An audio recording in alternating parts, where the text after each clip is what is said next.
Major support for Out to Lunch is provided by the law firm of Jones Walker, established in 1937 with over 375 attorneys in offices throughout the U.S., providing a comprehensive range of services to a local, national, and international client base.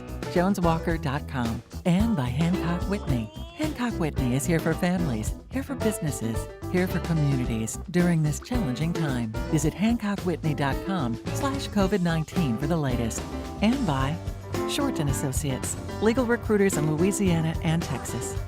From across Louisiana, we're out to lunch with Peter Raschuti, Stephanie Riegel, and Christian Mader.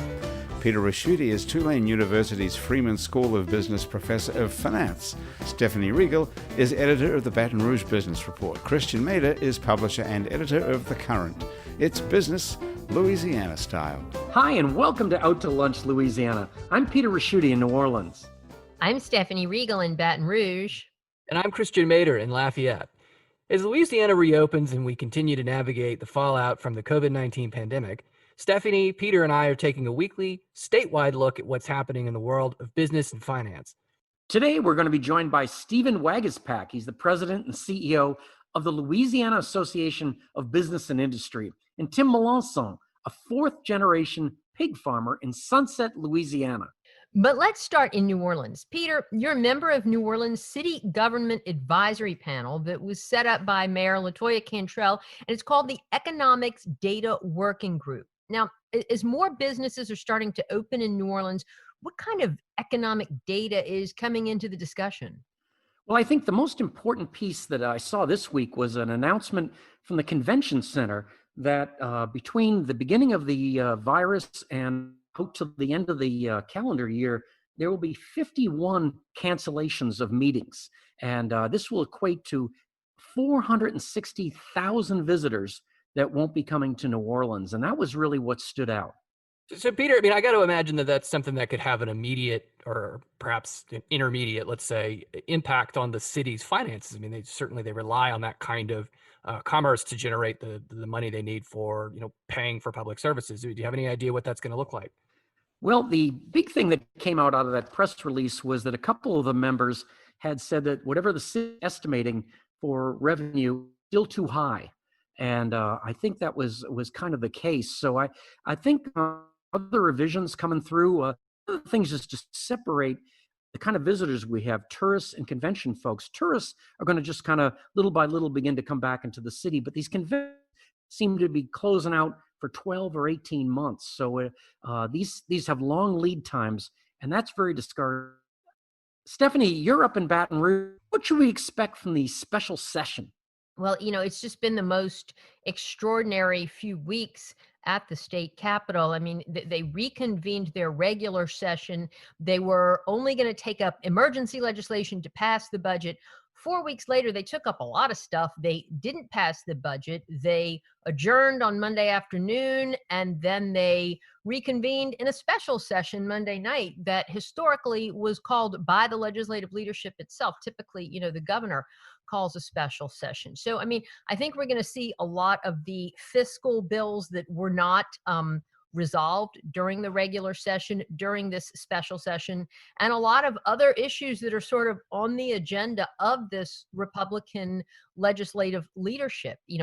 Technically on paper, they have a veto-proof majority. That doesn't mean that really they would want to expend their capital challenging the governor necessarily, but they do have a tremendous amount of power. And it has been interesting to see that played out, particularly as the capacity limits at the state capitol, have been reduced to just 25%. And there have been some real issues and questions about access and transparency, as a lot of groups and nonprofits and other, organizations aren't able to get there and get their message heard. And I think you're going to see more of those tension points, throughout the special session, particularly now that we have other issues of racial unrest in the country. I think that's going to maybe factor into and color some of the discussion, all at a time when we're trying to navigate this reopening. Just yesterday, the governor announced we had moved to phase 2, or we will be moving to phase 2 at the end of this week. So just, a lot of different things going on, and sort of that's what's on the mind of everybody as they try to get back to business as usual.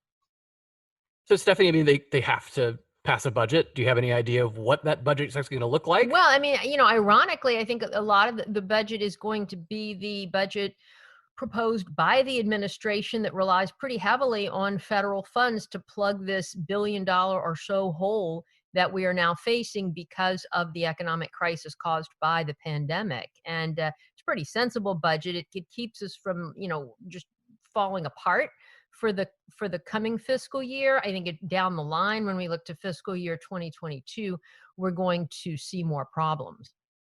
So, it's never a dull moment here in Baton Rouge. And Christian, what's going on in Lafayette? I mean, as we're talking about budgets in particular, the Lafayette city budget is facing a huge shortfall as well. Is that correct? Yeah, and interesting, like a lot of folks would be looking over to what happens in Baton Rouge with that budget to determine whether cities like Lafayette would get any help. Of course, the unique situation that we're in over here is that Lafayette was running a pretty sizable deficit before the pandemic, and so there are real questions about what's the smart use of, say, that those federal relief dollars that you've seen. And I think that's playing out between the legislature and the governor in terms of what they want to see those federal dollars spent on. And even the mayor here in Lafayette has kind of weighed in on that, saying he'd like to see that money go to small businesses, believing that, sort of in the long run, the indirect stimulus to those businesses will help the city coffers. But yeah, I mean, we're looking at $18 million in operating deficit just going in to the pandemic, and then they're expecting something like another 10 coming out of that. And those are early projections, to be clear. Like, it could be a lot harder than that. And Christian, this is Peter. I just wanted to ask you about, this happens in New Orleans where we have some trouble and we look to the state to try to help us out. I imagine Lafayette does the same thing. With the state of the state's budget, is this still a viable plan? Oddly, from what I've seen, it's really a question of whether the state decides to use, the money that came out of the federal government, the $1.8 billion, to in part prop up municipal and local budgets. So it's unique in that they're looking to the state, which doesn't have money, who in turn is looking to the federal government and then deciding what's the best use of cash that we have. Well, it's going to be interesting to follow this. I mean, just so many challenges ahead. We just don't know which one to focus on. But we're going to tackle them one at a time. You're listening to Out to Lunch Louisiana with Peter Raschuti in New Orleans, Christian Mader in Lafayette, and I'm Stephanie Riegel in Baton Rouge. There was a time in what feels like the distant past, and it was really just a few months ago, when it was more or less optional for a business to be a member of a business organization like the Chamber of Commerce. But since the arrival of the pandemic and the economic disaster that's come with it, there's now so much uncertainty and so much red tape to navigate through, from federal loans to local ordinances, that most businesses are finding it essential to turn to business alliances for help. The Louisiana Association of Business and Industry, mostly known by its acronym LABI, is Louisiana's official state chapter for the U.S. Chamber of Commerce and the National Association of Manufacturers. It's the state's largest business organization and really a force to be reckoned with. The president and CEO of LABI is Stephen Waguespack. Stephen, welcome to Out to Lunch. Hey, thanks, Stephanie, Christian, Peter. I'm a pleasure to visit with all of you. Stephen, one of the principal roles of LABI is to lobby the legislature in Baton Rouge and Congress in Washington on behalf of local businesses. And, at the state level, since we were talking about the legislature a minute ago, this has really been for y'all a unique opportunity to push some of the key issues long on the agenda of the business community. And already y'all are seeing some success. Yeah, unique is one word for it. It's obviously been, quite an interesting 2020 so far. When the pandemic hit, obviously the first thing we did is we reached out, to our members and asked them, what's it like for you? How can we help? What do you need? We relayed those ideas to Congress, to the legislature. That's where some of the ideas with the PPP loans and how to qualify for that came in. So we were kind of a conduit at that point. And we really did, it's the first time we embraced things like Zoom and other ways to really kind of have a thorough understanding of what our members were asking for. And so once we got through the initial phase of how to just survive during the shutdown, then it turned into how do we help you recover? And what we really heard from members, whether it's small business, big business, service companies, whatever industry you picked, what we really heard were a lot of things we'd heard for decades in Louisiana. People weren't asking for unique programs or unique ideas. They were saying, listen, if you want to help us, let's address some of these issues that have long made it challenging, especially for those main street small business industries. So you're right. When the legislature came a knocking a couple of weeks later and said, listen, we're going into session. We want you to tell us what your members are asking for right now. It was interesting. I had to tell them, I said, well, what they're asking for is kind of what they've been asking for decades. And so we kind of got working with them and with these private sector task forces that were put together and tried to put some ideas and concepts in place. And you're seeing a lot of that move in the legislature right now. There's been a lot of thoughtful debate on it. We are optimistic that several of those things will get through the process. The governor has embraced several of those ideas, and we think it'll help stimulate the recovery and promote some long-term policy gains that has long been needed. Stephen, this is Peter. I've heard people say that you're currently just a kind of a precarious position in that your main focus has usually been to get government off the back of business and let them operate. And now you're in a situation where you need the help of government. And you just have to wonder. I remember Howard Marks, one of the money managers, said a couple of weeks ago that capital bankruptcy is like Catholicism hell. It's is it difficult to be in the two situations? Do you have to pick a lane, or you think you can get everyone to work together? No, I think the situations arise the plan. And if you think about it, we were started in 1974 as an organization to defend and promote the principles of free enterprise. And I feel like over the last 45 years, we've done that. But let's be honest, what has happened in the last 3 or 4 months to small business across Louisiana is not free enterprise. Government came in and said, shut your doors down. Government came in and said, don't let your customers in. Government came in and said, keep your employees employed, even though there's no customers. We'll give you loans on the back end that can convert to a grant if you play by the rules. Government came in and put all the strength about it. So if there was an idea where free enterprise was causing certain industries to survive or thrive or go to their demise, that's different. That's not what's happened right now. So I think what I heard from small businesses, especially all across Louisiana, when the government came in and said, shut down to stop the spread of the pandemic, what I heard from our members was, we're going to do whatever it takes to take care of our communities. And they stepped up and did it. Now, when those folks are starting to come back and they have these PPP loans, they have employees that it's hard to get them back, they have customers who are nervous to come back in, I do think it's fair for government to step in and say, okay, you did a service for us during the community. Now we're going to do a service to you to help you get back on your feet. You can't overplay that card. You can't get into the old welfare state. No one's asking for that, or that's not good policy. But it is appropriate when government shuts you down, government help, extend a hand out and help you stand back up. So Stephen, this is Christian. One thing I'm curious about, right? I read the other day that I think it was just the PPP program alone has put about $8 billion in loan programs to small businesses in Louisiana. And yet, one of the discussions that's happening in the legislature is whether to carve out even more money for small businesses. Yeah. And I think people recognize that, look, the scale of this pandemic is enormous, but it does raise a question. I mean, do those small businesses need an extra $200 million considering the volume of cash that's come in from Washington? Yeah, no, it's interesting to know how the PPP works. I'm not going to get too much in the minutia, but I want folks to understand this. When a small business in Louisiana was shut down, they were told, you can't make any profit. They're already in a small margin business. Most of those small business, if you're a restaurant, if you get 5%, you're killing it. Most of them are in the 2-3%. So government came in and shut them down. And so when the PPP loan went to them, what that says is, look, we're going to give you money. And if you pay your employees, we'll convert it to a grant. And you can do that for 8 weeks. And so what happened was these small businesses got these loans, paid their employees. So for 8 weeks, they're paying their employees, but they still have no customers. They still have no profit. All they're doing is paying that threshold. So when the 8 weeks are done and the PPP goes away, what's left? You still have bills you haven't been able to pay. You still have customers that are not inside your store. And so the PPP was not a loan like you would get from the bank to go buy a house.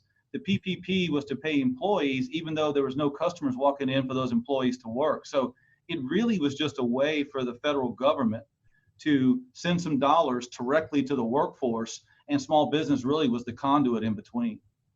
Stephen, no question the issues we talked about in the legislature are, strategically good long-term for business. And a lot of them are great. But I mean, there's some real question about whether in the short term, this isn't going to put cash back in the pockets of the small restaurant owner or the small shop. I mean, how do you reconcile that? I mean, was this really the session to take up, say, tort reform? I mean, there's no evidence that that's going to directly put money back into small business pockets in the next few months while they're struggling to hang on. Well, I would respectfully disagree with that, Stephanie. I would say that if you talk to any farmer in this state, if you talk to any trucker, if you talk to any logger, if you talk to anyone who owns a box truck that brings the produce on one side of town to the grocery store on the other side of town, all of those folks are losing their insurance coverage because the commercial insurers are fleeing the market. They're seeing their rates double and sometimes in one given year, which puts a tremendous burden on them. So if you can pass something like that, which doesn't cost any money for the state government. This is something that does not have a fiscal note.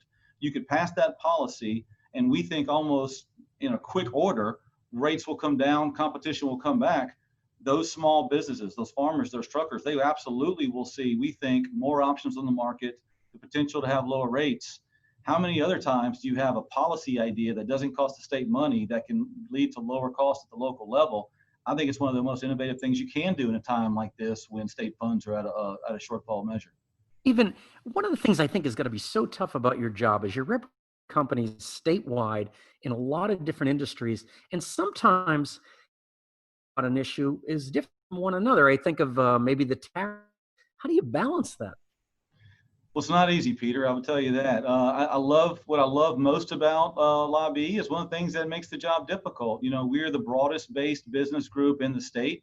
We've got a little bit of everything. We've got big companies, small companies, every region, every geography. We've got 100-person board of directors. They're all type A individuals. They all come from different perspectives. They're all competitors and allies and friends at the same time. So when we get in a room, it can get spicy at times. It can. But I always think that that's what makes us cool also. The fact that we come out of that room and say, listen, this is what are the broad-based issues that the broad-based business community is looking for. Sure, there's always going to be some internal disagreement, but it really, once it goes through that sieve, it's the best temperature gauge I can think of for where the business community is. You'll have more tailored and unique trade associations that are one specific sector. It's kind of easier to get into a room and everyone agrees and pats each other on the back and walks out. That's not what we do. So I'm on the phone a lot. I'm on emails and Zooms a lot. I get just as much criticisms as compliments and all that stuff. At the end of the day, I feel like the mission is important. It is trying to figure out what are some of the principles and policies that rise to the top through that type of discussion. And it's our job to go articulate the best we can in Baton Rouge and DC and try to get some of that done. And look, many of the stuff we push, this is not low-hanging fruit. Many things we push, it's kind of big game hunting. It's the big, audacious goal stuff. That makes the job fun and challenging at the same time. Stephen Waguespack is president and CEO of LABI, the Louisiana Association of Business and Industry. Stephen, thank you so much for joining us today on Out to Lunch Louisiana. Thanks, guys. Appreciate the time. You're listening to Out to Lunch Louisiana with Stephanie Riegel in Baton Rouge, Peter Raschuti in New Orleans, and I'm Christian Mader in Lafayette. You may remember at the end of April, President Trump signed an executive order compelling meat processors to remain open to head off shortages in the nation's food supply chain.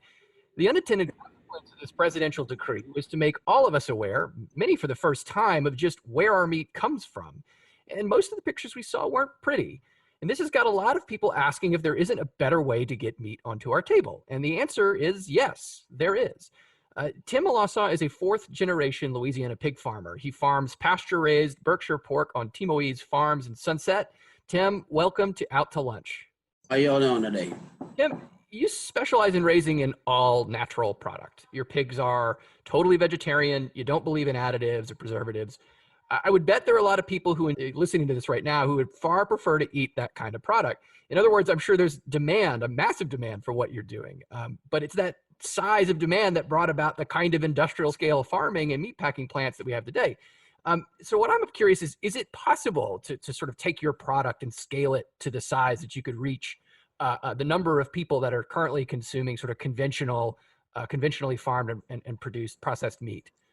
Well, personally, I really don't think so. You need a lot of people like me, for one thing, that's willing to make the sacrifice and make it happen. It's a lot more time consuming, a little more expensive, and I don't think they want to pay that kind of, there's a certain type of people that's going to buy this kind of stuff. Not everybody's, they think it's high, it's expensive. Well, if my business have your price canceled lately, it's expensive now, or you're going to either pay now or later. But the answer to your question is, like I said, I think it would take a lot of people that's got the same passion and desire to do what I do to make this happen, because these big farmers, these big people, they're not going to do it. So you talked a little bit about your, that this, it takes a different kind of customer too. I mean, who are your customers? Well, we kind of, that's what's been taking us about 3 years to work out clientele. We've been going to the farmers market in Lafayette and about 3 years, 3.5 years so. And certain people like this kind of stuff. Not everybody's, like I said, they like the quality, they like the idea of it, but when it comes to taking out your pocket and pay, well, they want to, like I said, complain about the price. Well, if they would come out, they're welcome to come out and check my place out and check our place out and see what it takes to get that type of quality. Well, it's a whole different ball game. It's not just mechanically, feeders. You got to get out there and maintain fence. It's a lot. It's not just like your modernized farmers that they have. Now you can just push a button and feed, I don't know, 10,000 hogs, and the feeder's just gonna go into the troughs. Here, we got to do everything manual. It's not like that. So, Jim, this difference. is Peter. I wanted to say you've got two great trends putting the wind at your back a little bit. One is, people want pasture raised, no traits, additives, preservatives. That's a big trend. The is, to me, a little bit more interesting. My wife's from Opelousas, so she's kind of pointed this out to me, is that there's now this kind of like Boudin tourism where people come in just to get our stuff. Have you seen that? Yeah. Yes, we have. Yeah, people just come from all over and just want to, they got this thing about the Boudin. It's been around since I've been behind the toad frog, but they act like it's just brand new, and it just surprised me that people just really, which I'm glad, they really like it, and they come over just to try the Boudin.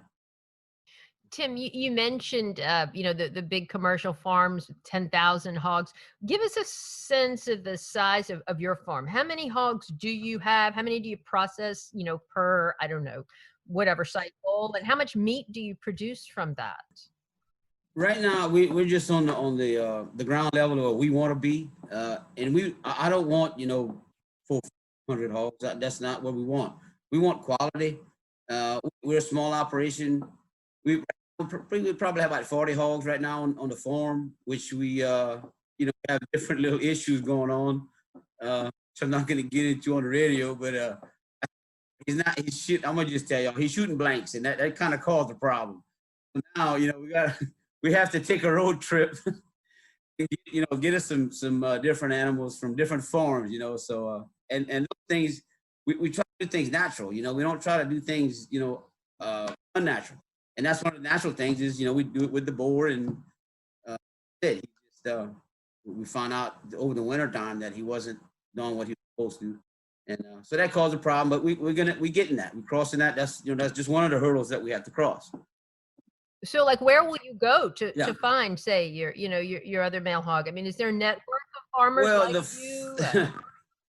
Well, not many in Louisiana. There's not many. We had to go to Arkansas to get some Berkshire pigs, little feeders, and take a little road trip, which was nice. Really loved the scenery, yeah, really nice. But as far as the boar, that type, a good meat quality hog, and that's what we have, is meat quality. There's different types, you got the show pigs, the 4-H hogs. We got the meat quality hog, which is, it's all different. So we try to keep that quality. Tim, I'm really curious about, your family's background with this. I mean, you're fourth generation. I mean, so how has this changed? I mean, even if you're taking sort of great care and you're doing this kind of in a more hands-on kind of way than maybe modern farming has really gone. I mean, how has your version of this changed from, say, your father and your father's father? Well, that's the ticket. We're doing the old way. We're doing it the way, my dad did it, my father did it, and that type of thing. So, and that's unique, and that's what makes it good quality.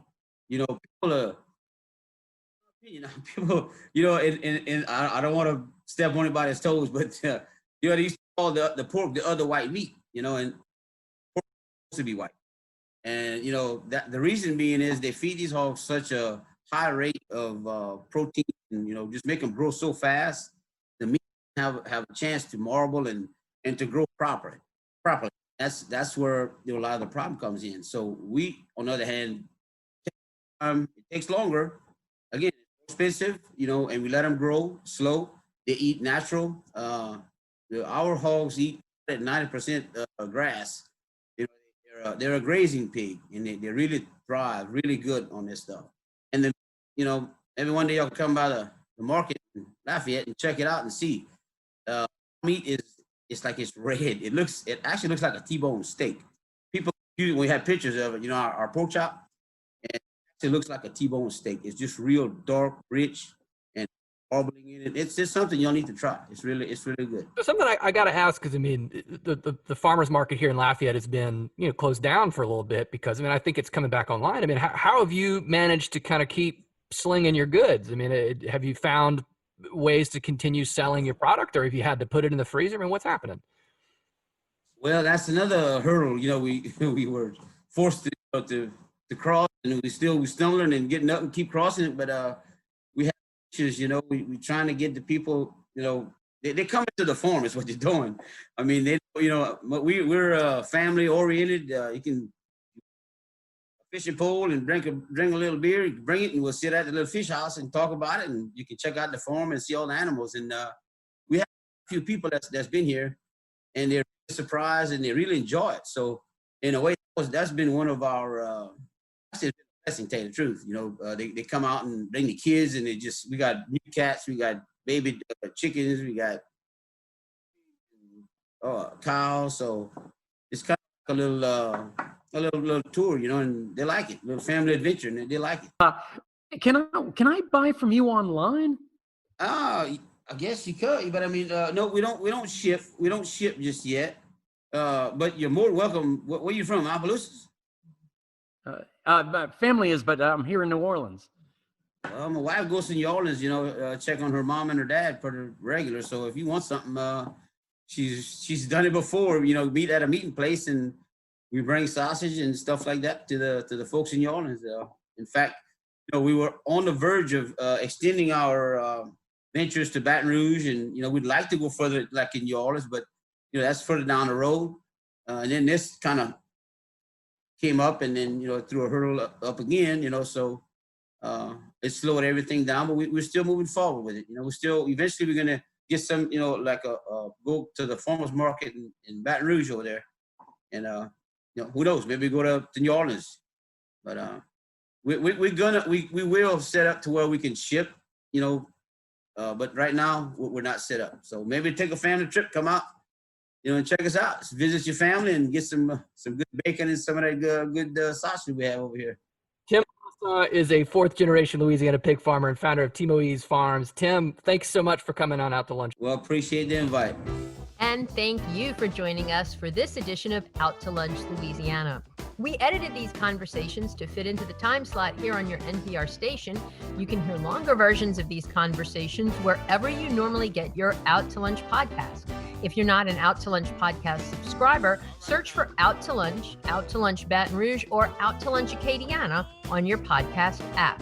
At some point soon, we hope to be back to hosting Out to Lunch around the lunch table. For right now, Commander's Palace in New Orleans is closed, but you can have a range of ready-to-cook items shipped from Commander's Kitchen to yours anywhere nationwide.